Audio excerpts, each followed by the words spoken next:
एक समय की बात है।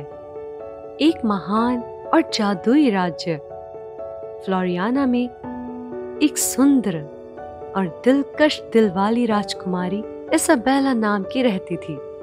उसके महल में हरा भरा बागीचा और चमकता हुआ झील के बीच स्तहत था। एक ऐसा स्तहत जहां चमत्कार और खुशियों का राज था। इसाबेला की हंसी महलों में गूंजती थी, जिससे उसमें बसने वालों को भी खुशी मिलती थी। एक धूप से भरपूर दोपहर में जब इसाबेला अपने सुनहरे रंग के बॉल के साथ महल के बागीचे में खेल रही थी, अचानक हवा का झोंका उसे उसके हाथ से चुरा ले गया और बॉल को झील के पानी के ऊपर उड़ा दिया।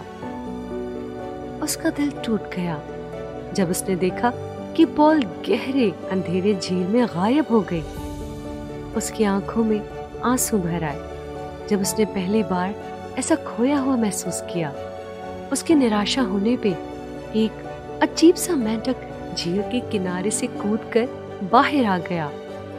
उसकी पन्ना हरी आंखों ने इसाबेला के आंसू भरी नजरों से मिले और उसने पूछा, प्यारी राजकुमारी, तुम क्यों रो रही हो? इसाबेला ने अपने आंसू पोंछ लिए और बताया कि हुआ क्या था। उसकी हैरानकुन बात यह थी कि मेंढक ने मदद का सौदा किया। मैं तुम्हारा सुनहरा बॉल वापस ला सकता हूं, उसने कहा, पर मुझे बदले में कुछ चाहिए होगा। रुझान से भरे हुए इसाबेला ने पूछा, बदले में तुम्हें क्या इच्छा है? मेंढक ने जवाब दिया, मुझे सिर्फ तुम्हारी दोस्ती चाहिए। मुझे तुम्हारे महल में समय बिताने की अनुमति दो। इसाबेला ने ध्यान से उस गुजारिश को समझा और अपने दिल में कल्याण का जज्बा महसूस करके मेंढक की शर्त से सहमति प्रदान की। एक खूबसूरत तराने के साथ मेंढक पानी के नीचे घाव खा गया।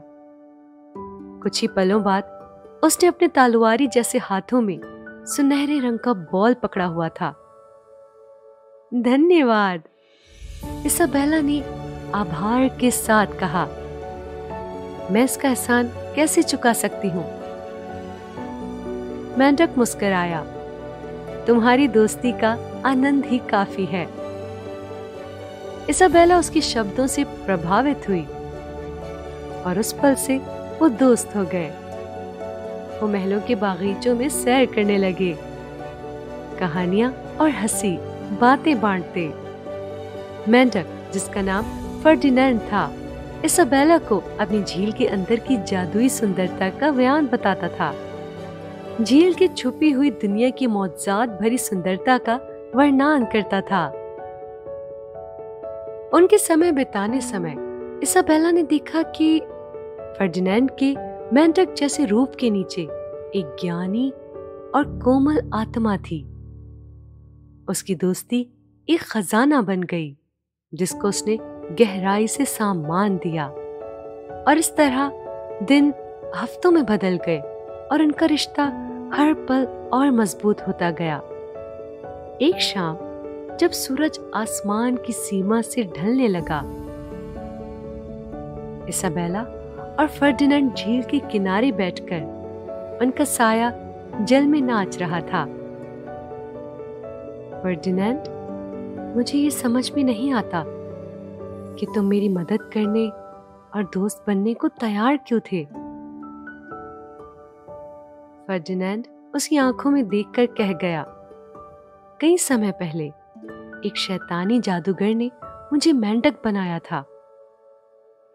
उसने मुझे बताया कि सिर्फ एक पवित्र दिल वाली व्यक्ति की सही दोस्ती का क्रिया मुझे श्राप से मुक्त कर सकता है। सालों तक मैंने उस क्रिया का इंतजार किया, और जब मैंने तुम्हारे आंसू देखे तो मुझे पता चला कि तुम ही वही व्यक्ति हो। उसके किस्से से प्रभावित होकर इसाबेला ने धीरे से फर्डिनेंड के छोटे से मेंढक जैसे हाथ को अपने हाथ में रखा। मैं बहुत खुश हूँ कि मैंने श्राप को खत्म करने में अपना हिस्सा दे सकी, उसने प्यार से कहा। और जब उनके हाथ एक हो गए, फर्डिनेंड को एक गर्म रोशनी ने घेरा और वो एक चमत्कारिक परिवर्तन से गुजरा। वो इसाबेला के सामने एक खूबसूरत राजकुमार के रूप में खड़ा था, जिसके दिल में कृतज्ञता का एहसास था। धन्यवाद कि तुमने मेरी अंदर की अच्छाइयों को देखा, राजकुमार फर्डिनेंड ने कहा। तुम्हारी कृपा ने सिर्फ श्राप को खत्म नहीं किया, बल्कि मेरा दिल भी ठीक कर दिया। इसाबेला मुस्कुराई, खुशी और पूर्ति का एक वरदान महसूस कर रही थी। उन्होंने एक दूसरे को गले लगा लिया, जानते हुए कि किस्मत ने उन्हें एक दूसरे के लिए एक विशेष कारण से जोड़ा था।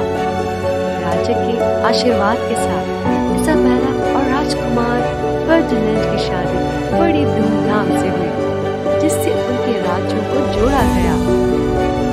उनकी प्रेम कहानी ने सारी प्रजा में महत्वाकांक्षी किस्से के रूप में विरासत बना ली थी, जो सबको कल्याण और जादुई ताकत का समर्थन करने की याद दिलाता था।